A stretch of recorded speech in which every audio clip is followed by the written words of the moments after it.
حتی کسایی که خیلی اصرار دارن به کاپ‌های برش‌دار و میگن که این کاپ نباید پرسی باشه و داخل کاپ باید دوخته بشه، خب من یه پیشنهاد خیلی راحت براشون دارم، اینه که شما میتونید این کاپ رو داشته باشید و اینجوری برش بدید داخل کاسه رو، دوباره این دوتا رو به هم بدوزید. اگر خیلی دوست دارید که خودتون رو آزار بدید، این برش و این برش، یا حتی برش طولی که میگن سینه رو لیفت میکنه به بالا، میتونید این قسمت رو ببرید، دوباره همون رو بدوزید به همین کاپ اگر فکر میکنید اون کار تأثیری داره. ولی در نهایت تو طراحی این کاپ دقت شده تمام تنخور و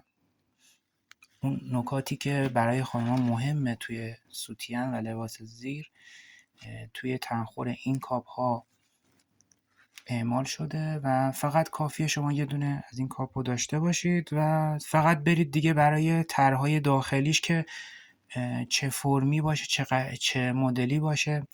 دیگه لازم نیست شما نگران باشید که این کاپ اندازه سینه هست نیست، A باشه B باشه C باشه. کافیه فقط حجم سینه‌تون رو بدونید، حجم سینه چقدر هست، بر اساس اون حجم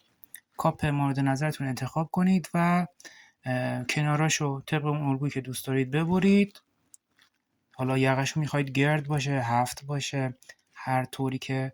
مایل هستید برش بدید و برید برای دوخت.